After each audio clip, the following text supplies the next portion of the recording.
A family in Peel is still mourning their young son killed in a senseless shooting 7 years ago. 9-year-old Kesean Williams was shot in his Brampton living room, and today his murder remains unsolved. On the anniversary of his death, we sat down with his mother and brother, who are making a plea to the public and to Peel police not to forget about young Kesean. There's no child on this earth that God has created that anybody deserves to die with a bullet in their head. None. An innocent child. This is him at daycare. It's been 7 years, but Tanya Garvey still feels the pain like it was yesterday. He was sweet, loving, kind, compassionate. Garvey's 9-year-old son, Kesean Williams, was shot and killed in January of 2013.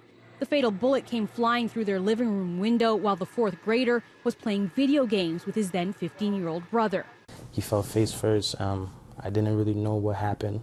I just heard a shock, like I heard a pop, and I didn't think my brother just got shot. Like, you know, my brother's dying right there in my arms, and totally unexpectedly. Peel police confirmed the young boys weren't targeted, but the house likely was. The family had just moved from Hamilton 5 days before. 7 years on, the tragedy has left a lasting impact on Kesean's brother and mother. I can't even sit in front of my window without feeling scared.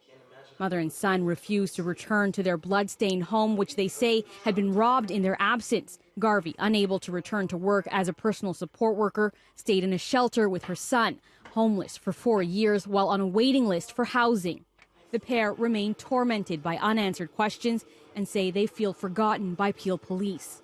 My brother was shot in his head in his home, in his living room, as if he was assassinated. They just treat it like it's nothing, like to just push it under the rug. And me and my mom, they expect us to just pick up the pieces and keep moving. What do you say to them when they say, we feel like this case has been forgotten? I mean, I can understand the frustration. Anytime you lose a loved one, especially someone as young as Kesean being 9, it is still an open case, and it may not be actively as in some of our most recent cases, but it definitely is an open case. A year after Kesean's death, police released this surveillance video, putting up a $25,000 reward.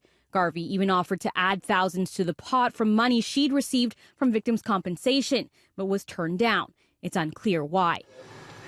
In 2016, it was revealed that a gun connected to the murder of a Toronto man killed the same year as Kesean was the same weapon used in the young boy's killing.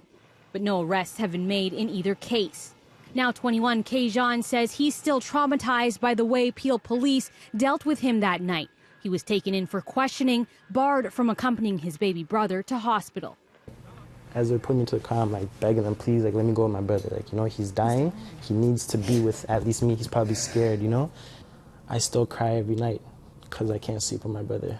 Peel police have defended their actions as standard practice. The investigators are trying to gather as much information as possible from everyone that was at the scene.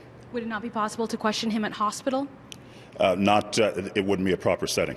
As for Tanya Garvey, she lives with a hole in her heart and hopes someone will hear her plea and do the right thing. I'm praying to God that somebody out there, somebody will talk the truth, that my son can rest in peace. Now, Peel police tell us that $25,000 is still up for grabs, and anyone with information should contact them or Crime Stoppers. Kesean Williams would have been 16 today.